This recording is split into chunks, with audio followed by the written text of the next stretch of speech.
Hola, ¿qué tal? Gracias por acompañarme una vez más en un video. Y este video es especial, le invito a que se quede conmigo hasta el final, por favor.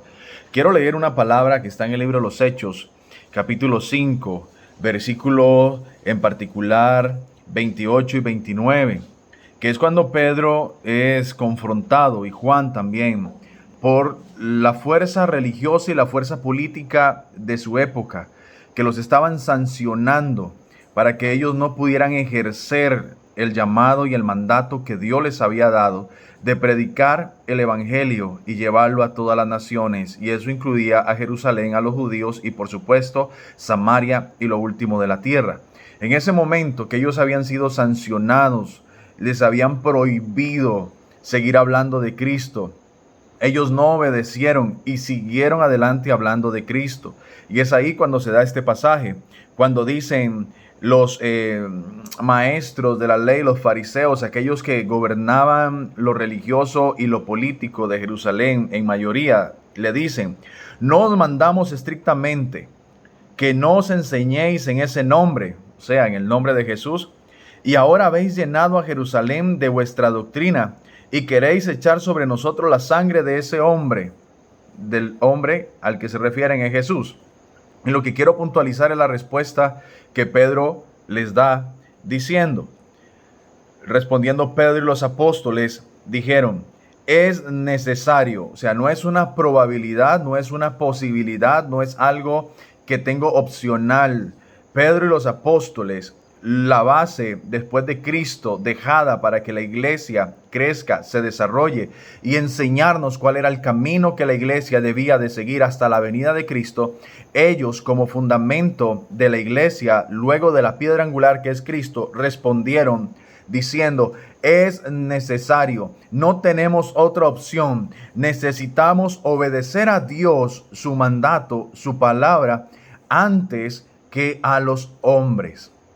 Ellos están diciendo que si la ley de los hombres, que si las ordenanzas de los poderes distintos que existen en el mundo se oponen a que nosotros cumplamos lo que la palabra de Dios dice, sencillamente los apóstoles nos enseñaron a decir: no podemos obedecer a los hombres cuando se oponen a lo que Dios mismo ha dicho, porque no hay ninguna autoridad mayor que la de Él, porque Él es el Rey de Reyes y el Señor de los Señores. Nadie ni nada en este mundo tiene más autoridad que la de Dios Padre, la de Dios Hijo y la de Dios Espíritu Santo, por lo cual sería un grave pecado que usted y yo obedezcamos la voz de los hombres, la voz de las autoridades, cuando están opuestas a la voluntad de Dios.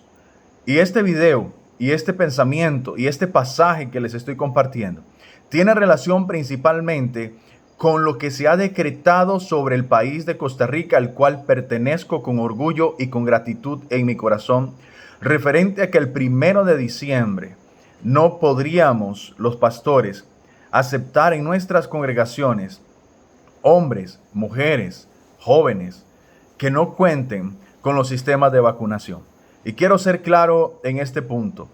Yo no estoy debatiendo aquí sobre si ponerse la vacuna es malo o no ponerse la vacuna. No estoy debatiendo, no es un punto de debate en este video lo bueno o lo malo de la vacuna. En este momento, por el momento, voy a dejar eso a criterio de cada uno de ustedes. Si quieren considerar que es bueno, excelente. Si quieren considerar que es malo, excelente.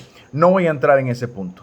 Quiero concretar acerca de ese edicto que se ha dicho acerca de que usted y yo, pastor, pastora, no podemos permitir a partir del 1 de diciembre, hermanos que no estén vacunados, y eso está haciendo que nosotros promovamos dentro de nuestras iglesias la vacunación como una manipulación para que usted y yo tomemos una posición en particular dentro de la iglesia. Y creo personalmente que el vacunarse o no vacunarse debería de ser una decisión muy personal de cada uno de los individuos y en este caso de cada uno de los creyentes que asisten a nuestras congregaciones. Y quiero partir de dos puntos rápidos para que esto quede claro con respecto a la posición que debe tener la iglesia, no que puede, sino que debe tener la iglesia. Número uno, la iglesia no es un templo. No se olvide de eso. La iglesia no es un templo. La iglesia la conforma usted, la conformo yo y todos aquellos hombres y mujeres que hemos decidido entregarle nuestra vida a nuestro Señor Jesucristo. Le hemos decidido recibir como suficiente Salvador en nuestros corazones. Así que la iglesia no se puede cerrar, porque tendrían que cerrar nuestras bocas, amarrar nuestras manos y aún así seguiríamos en nuestros corazones abiertos a lo que el Espíritu de Dios quiera hacer con nosotros y en nuestra vida. Así que algo imposible cerrar la iglesia. Pero en contexto, si quieren cerrar los templos y los pastores, estamos de acuerdo en que no lleguen personas no vacunadas a nuestros templos. Estamos, en este caso, contrarios al principio que los apóstoles y Pedro dieron en ese capítulo 5 del libro de los Hechos. Porque no es posible que nosotros en este aspecto vengamos a obedecer a los hombres antes que a Dios cuando hay una necesidad en el pueblo. Cuando muchos hablan de las situaciones de ansiedad, de problemas, de dificultad, cuando los índices de suicidios están creciendo en nuestro país, no es posible que un centro que el Señor estableció como un lugar para enfermos y no para sanos esté comenzando a discriminar y a poner en riesgo o en tela de duda sobre el aceptar a unos y el rechazar a otros. Nunca la iglesia puede rechazar a nadie. Nunca la iglesia le puede cerrar las puertas a nadie por ninguna condición, ni por su pecado, ni por su orientación sexual. No podemos cerrar la iglesia porque es en la iglesia donde los hombres y las mujeres se van a encontrar con Cristo. Es a través de la iglesia que usted y yo vamos a poder realmente manifestar a Cristo, hablar de Cristo, compartir a Cristo. Y necesitamos realmente estar claros en esta posición. Por lo cual, hermanos, pastores y pastoras, yo les hago un llamado. Miren, yo no tengo nada que pedirle al gobierno, ni tengo por qué hablar mal ni bien del gobierno en este momento. No tengo que pedirle nada al ministerio ni al ministro de salud, ni tengo que hablar bien, ni tengo que hablar mal del ministerio ni del ministro de salud, ni tengo como pastor tampoco que esperar que la Alianza Evangélica se manifieste acerca de que si van a llamar a los pastores a que aceptemos o no a las personas no vacunadas dentro de la iglesia.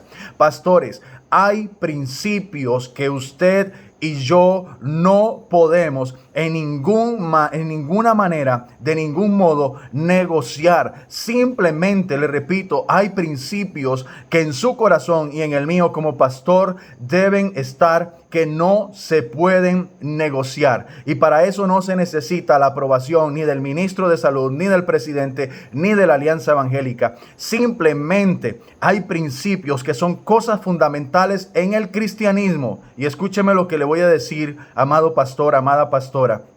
Hay principios fundamentales en el cristianismo que un pastor ni siquiera debería de dudar sobre qué hacer. No debería de dudar sobre qué reacción tomar o sobre qué hacer. Simplemente sabemos lo que debemos de hacer y nuestros templos están abiertos para todo aquel que tenga sed y hambre de nuestro Señor Jesucristo. Si hay alguien, y voy a terminar con esto, que dice, yo no me vacuno, y tiene un principio firme, y tiene convicciones en lo que está diciendo, y tiene una certeza de que no me voy a vacunar por los criterios que sean, legales, médicos, espirituales, el que sea. Si esa persona está firme en una convicción, está demostrando ser una persona que ha aprendido a defender en lo que cree. Y eso es lo que nos debe caracterizar a los cristianos, y ningún pastor debería de venir a echar al suelo eso. Y mucho menos cerrarle la puerta a gente que está teniendo convicción firme en algo y que lo está defendiendo porque cree que está haciendo lo correcto. Ningún pastor es médico para decirle, o pueden haber algunos pastores que sean médicos y tengan esa profesión, pero en la mayoría no creo que seamos médicos. Así que no tenemos ni siquiera un fundamento de educación para decirle a la gente vacúnese o no se vacune. Nuestro principio está en la Biblia y tiene que ver con la salvación eterna. Si alguien se muere del COVID, Nuestra preocupación no debe ser si está o no vacunado. Nuestra preocupación debe ser que muera con fe, con confianza, con convicción y con certeza de que Cristo Jesús es su Señor y Salvador, y que estuvo en una iglesia, en una congregación que le respaldó, que le apoyó, que le abrazó, que le bendijo y le ayudó a caminar con o sin vacuna en este caso. Así que, amados pastores, en el nombre de Jesús, yo les hablo hoy. Y no soy el mejor, quizás soy el peor y quizás soy el menos indicado para hacer este video. Pero a excepción de unos cuantos pastores valientes que se han pronunciado, la gran mayoría está en un silencio y en un anonimato. Y por causa de que las mismas ovejas que pertenecen a la congregación que pastoreo y otras personas me han hecho el comentario, ¿qué voy a hacer? ¿Qué voy a hacer? ¿Qué decisión voy a tomar? Es que decidí pues llegar a este momento de tener que grabar este video. Pastores, la iglesia no se negocia. Quienes asistan a la iglesia, eso no es motivo de negociación. La iglesia es el lugar donde todo hambriento, sediento, pecador o santo, como sea, debe de ir para tener comunión con el Señor. Y estamos en tiempos difíciles, donde vemos la juventud cada día más apartada del Señor, los hombres cada día más apartados del Señor, las mujeres cada día más apartados del Señor, y ahora va a venir la iglesia a cerrarle las puertas a hombres y mujeres que están necesitando el Señor, que están queriendo caminar en convicción. Déjeme decirle algo, pastor, pastora, hay cosas que no son posible negociarlas. La iglesia no se puede negociar. El que entre a la iglesia no se le puede negociar ni se le pueden poner condiciones. No se le puede imponer a un hombre o una mujer condiciones para poder asistir a la iglesia. No hay condición social, no hay condición espiritual que yo le pueda exigir a alguien para entrar a la iglesia. Simple y sencillamente, si alguien tiene sed del Señor, yo no puedo cerrar las puertas. Y le voy a decir algo, pastor, pastora, no tenga miedo. Podrán cerrar el templo, pero no podrán cerrar la iglesia. Si usted es la iglesia, usted entenderá que usted no depende de un templo, usted depende del Señor. Y su confianza debe estar puesta en el Señor. Que si hay un templo, usted sigue adelante. Y si no hay un templo, usted sigue adelante porque a usted lo llamó el Señor. Si esa es su convicción. Así que repito, pastores, tenemos principios fundamentales que usted y yo como pastor ni siquiera debemos de dudar. Y una de esas es sobre congregarse, sobre quién puede entrar al templo. No dude, usted sirve al Señor. Y si usted sirve al Señor, el Señor le va a respaldar. Que Dios le bendiga y gracias por dedicar estos minutos a este video. Y oro al Señor para que estos minutos que usted ha dedicado a este video sirvan, para que la iglesia se fortalezca, se anime. Y realmente, si usted ha dudado que no debió ser sobre si abrir o no la iglesia ahora a partir del 1 de diciembre a los no vacunados, le voy a decir, no lo piense más. Abra la iglesia, así como el Señor ha abierto la oportunidad para todo aquel que en Él cree, porque Él no quiere que nadie se pierda, sino que todos vayamos a la vida eterna. Que el Señor les bendiga. Gracias y bendiciones.